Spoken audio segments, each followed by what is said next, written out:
शास्त्री जी को मंच पे बैठ के आपने बड़ा अपमानित किया है, ये क्या बात है ये?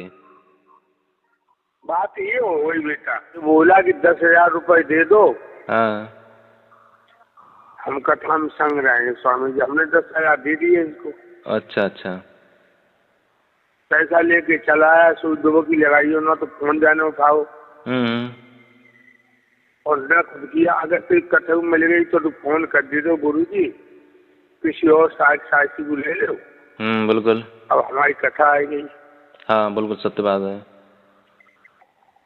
तो झटका लगा दिया है? झटका लगा दिया। हाँ तो ये बदतमीज देने चाहिए इसको। तो महाराज जी मंच पे बैठ के अपमानित करना ये ठीक नहीं होता है, पीछे कह लेते तो अच्छा रहता। और हम सारे समाज में अपमानित हो तो वो ठीक है। नहीं देखो महाराज जी, आप ही लोग कहते हैं कि भगवान का भोजन होता है अहंकार। अरे ज्यादा उपदेश मत कर, हमें उपदेश न कर। पहले ये बता, खाना चाहे तो खवाना सीख, लेना चाहे तो देना सीख, सम्मान चाहते सम्मान करना सीखो। तो महाराज जी आप सम्मान से किसी का नाम लेते ही नहीं है, आज दिन तक आपने किसी का नाम सम्मान से आपकी जिब्या से निकला ही नहीं, आज दिन तक हमने देखा है। हमने किसी बदतमीजी से किसी का नाम ही नहीं लिया। गुरु जी स्वर सम्राट ब्रजेश शास्त्री जी के जाने के बाद में आपने उनकी इतनी धज्जियां उड़ाई, इतनी बुराइयां की, ये सब जनता ने आपकी वचनों को देखा कि ब्रजेश सड़प्पा था, ऐसा था वैसा था। जहर होता है, हकीकत कहते वो जहर है। नहीं तो किसी आदमी को गुजर जाने के बाद में, मरने के बाद में ये उसका अपमान करना ये ठीक नहीं। आप तो विद्वान आदमी हैं। मरने के बाद कोई अपमान नहीं किया मैंने उसका। क्यों किया? कतई नहीं किया। आपने बोला था करे कि वो मर गया तो बेटा अरविंद हम पहुंचे वहाँ पर, वो सड़प्पा वहाँ घूम रहे थे कि हिजड़ियाँ वहाँ घूम रही थी। तो गलत कह दिया मैंने कोई? तो महाराज जी आप सभी शास्त्री को हिजड़ा बोलते हैं, ये बात आपके मुँह से शोभा नहीं देती है। मेरी बात सुनो। हाँ। अगर हिजड़ा नहीं है तो किसी इंसान की छोटी सी भूल जो बहुत बड़ा परिणाम देती है, इसे जानते हो तुम? ये अपने को मर्द कहते हैं तो मर्दों की तरह जीना सीखें। कैसे मतलब जीना चाहिए महाराज? कोई औरत का गुलाम है, कोई दारू का गुलाम है, कोई पैसे का गुलाम। हमारे गुलाम तो हम भी हैं, लेकिन हम इतने नहीं है। बात समझो महाराज जी। आप भी तो क्या चाहते हो सो कहो। तो पैसे के लालच में महाराज जी आप भी तो पैसे के लालच में महाराज जी आप भी माता जी को साथ लेके चलने लगे, क्योंकि पैसे के लालची आप भी हैं। तुम्हें क्या तुम इतने मूर्ख हो? हम बीमार थे और बीमार होने के बाद एक सेवक की जरूरत थी, इसलिए 2 भागवतों में उनको लेके गया। तो इतने आपके शिष्य हैं, वो आपकी व्यवस्था नहीं कर पाते महाराज जी? कोई नहीं, कोई साला यहाँ खड़ा नहीं होने वाला, कोई यहाँ खड़ा होने वाला नहीं। तो महाराज जी देखो, पैसे के गुलाम तो आप भी हैं। देखो अरे नहीं, पैसे गुलाम इतना नहीं हुआ जाता है।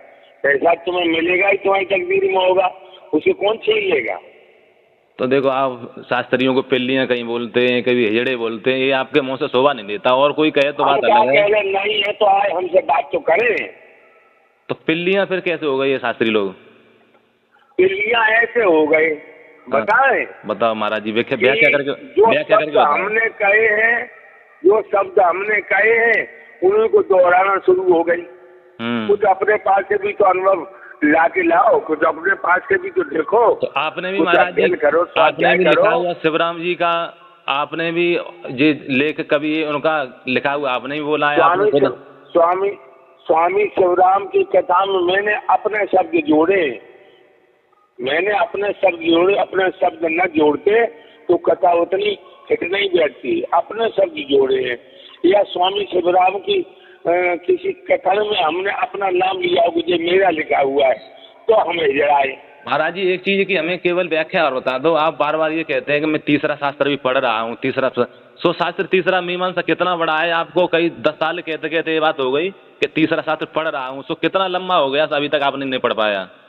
इतना लंबा है कि एक अध्याय भी पढ़ रहो सारी जिंदगी गुजर जाएगी। अरे महाराज जी, सारी जिंदगी, समझे? और बकवास करने के लिए भाड़ो नटों की तरह से कहूँ भौंकत फिरो, उससे क्या होता है? अब देखिए थोड़े ही समय में एक शास्त्र को क्या समझते हो तुम? थोड़े समय में एक अध्याय पढ़ के देखो।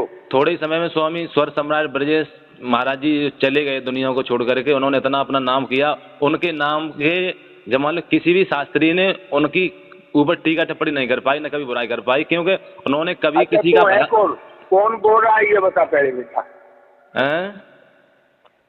देखो उन्होंने किसी भी शास्त्री का असभ्यता से नाम कभी नहीं लिया। बोल रहा है ये बता मेरे लाल। हमारे गुरुदेव हैं स्वामी महाभारत सम्राट पप्पू शास्त्री जी, उन्होंने अपने मुंह से कभी भी असभ्यता से किसी शिष्य का नाम नहीं लिया।